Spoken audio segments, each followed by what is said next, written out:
各位朋友，周星驰的新片《功夫女足》上映7天，票房就突破了10个亿了。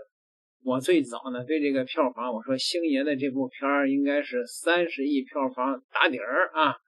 但是现在呢，却因为片中的反派梨花队假摔古装、说蹩脚的韩语等夸张的设定，被韩国诚信女子大学的一个教授，你看看啊，这韩国这也是这个打女权的这个老坟地了，是吧？及多家韩媒公开指责讽刺韩国女足，意外的点燃了一场跨国的文化争端呢。这个角色设定里边啊，影片呢虚构了一个反派叫梨花女子足球队，队员呢佩戴美瞳赛场服装，频繁使用犯规战术，被红牌罚下时用生硬的韩语喊出裁判请帮帮我。所以呢，这个女子大学的教授就指控，虽然故事是虚构的，但是球队的名称、犯规行为及磕巴的韩语口音构成了对韩国女足的嘲讽。韩国的媒体进一步批评该片是刻意戏谑，并将队员塑造成沉迷化妆、无心比赛的形象。舆论呢就开始蔓延了部分的网友呢就是要求影片不要在韩国上映，也有声音呢认为这是虚构的喜剧，不应该过度的解读。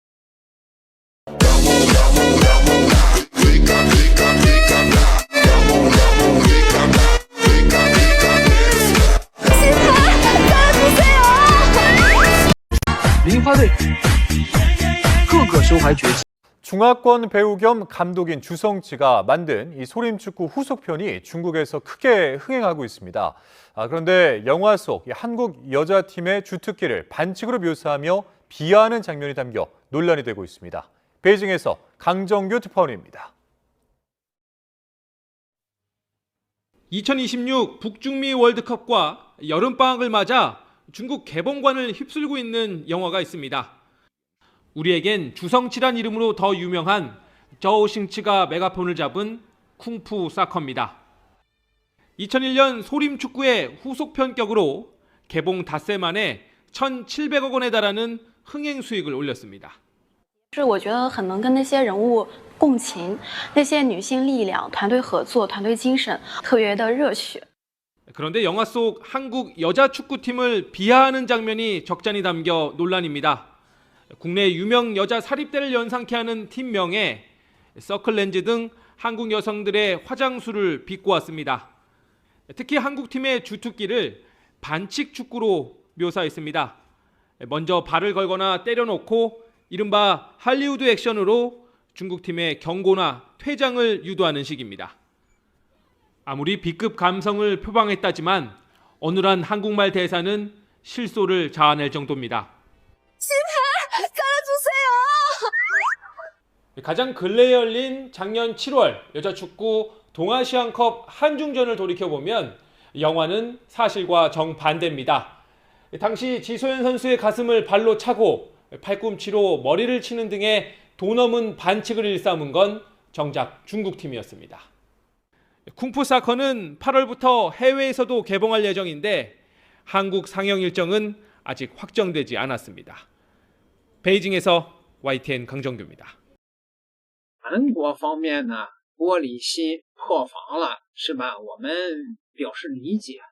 可是中国大陆的一些官方的媒体和一些自媒体的大 V， 他们组团一块儿黑星爷的电影，这是咋回事呢？各位，咱们先看看这帮人确实是不得人心。周星驰的功夫女足，自从7月11日空降暑期档以来，无论是舆论还是票房，都呈现火爆势头。7月17日更是要在全国院线更换片源，创下中国内地院线的首例。据悉，这次更换片源只是调大了音量，内容没有变化。但具体是不是有特效修复和内容删减，还需要走进影院看完才能下定结论。那么在互联网上，为什么一些粉丝多的所谓大 V 影视博主，基本都在7月11日当天异口同声的骂功夫女足是烂片，只有小部分像我这样粉丝量极少的个人博主单打独斗力挺这部电影，有一种游击队一起和庞大正规军作战的感觉。但影迷，尤其是下沉市场，并没有像以往一样被这些 B 站大 UP 的差评左右，依然有大量群体买票支持星爷，说明这些大 UP 自以为是，既想博取流量赚取甲方广告费，又试图像以往一样贬低星爷这个曾经的票房神话，来凸显所谓影视自媒体的风向标作用，这次彻底失灵。那么为什么7月11日会有大量差评？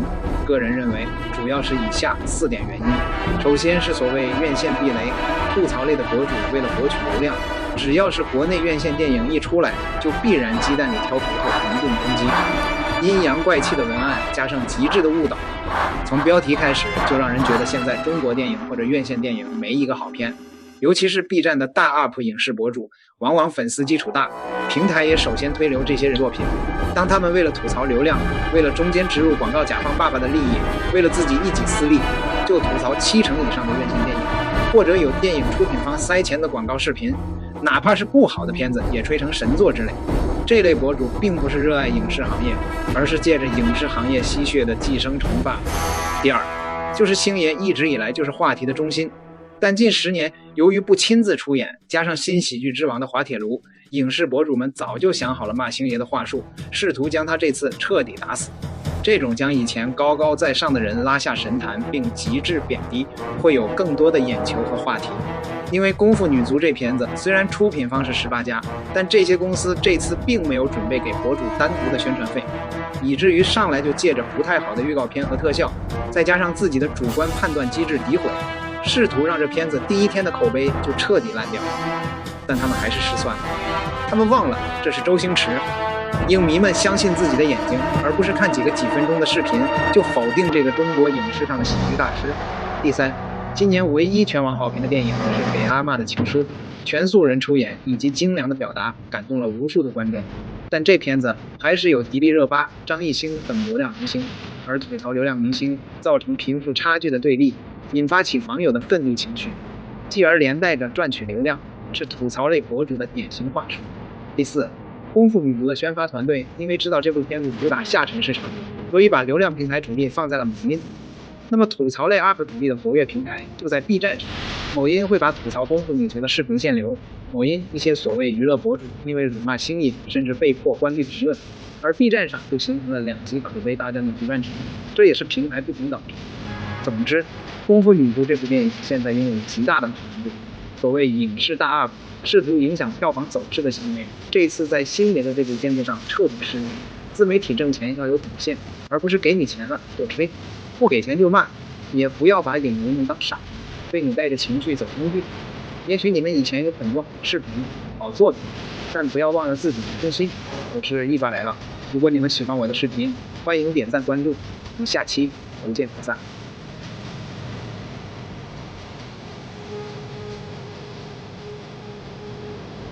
这个上海的新民周刊刊登了一篇文章，叫做《周星驰恰烂饭》。你说你一个官方的这个杂志媒体，你登这样的文章合适吗？说别看啊，快逃真的是一点儿也笑不出来。就这篇抹黑星爷的文章就遭到了中国的网友的如此评论。中国的网友说，很多年都不看电影院了，只有这部令我有买票进电影院看的欲望，我们全家都看了，2个小孩哈哈笑，回家有样学样，比划好笑的画面，这钱花的值了呀。说新民周刊是什么鸟啊，是吧？总比那些那个减肥的垃圾片好看多了。说的是那谁的吧？那叫什么麻辣滚烫是吧？说爷爷看的爱国，奶奶看的开心，爸爸看的情怀，儿子看的搞笑，孙子一直说不好看不好看。这是在骂新民周刊的是吧？好奇怪呀，最近官媒和很多公众人物都在说不好看，可我全家都去看了，孩子们很喜欢，全程乐得嘎嘎的，我觉得很值。平心而论，这片子算不上周星驰的上乘之作，但绝对不属于烂片之流，远超暑期档的及格线了。搞不懂那些人到底在黑什么呀？也有人这个捧八仙啊，当然了，这也可能是水军之类的是吧？这么多媒体攻击星爷，那就更应该看看了啊！抵制日式媒体《新京报》《新民周刊》啊，是吧？也有人说，哎呀，批评嘛，就说明中国电影还有救啊，好吧。那么总有人啊阴阳怪气的挑毛病，对吧？《新民周刊》是哪儿的？上海的呀，啊，《新民周刊》当年可是很卖力的赞美恒大的。你看，星爷烂片我也支持你。他高傲，但是宅心仁厚；他谦虚，但是受万人敬仰。神仙、孙悟空、妖怪、人呀！周星星报道，我的名字叫做赌圣，9527就是你的终身代号。怎么说我也是食神呢？你不是赌圣吗？我真正的身份是玉树临风的整人专家，也就是一个演员。星爷，我们永远站在您身后。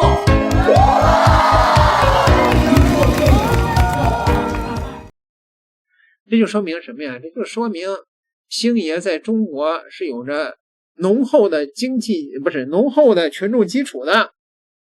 群众基础就等于经济基础啊。这个片儿也可能不是那个所谓的正经严肃的高评分的电影，但是作为一个暑期档的爆米花电影，这个真实的票房在那摆着呢。所以这些黑周星驰的人，那到底是什么心态？点个订阅吧，咱们下期再聊。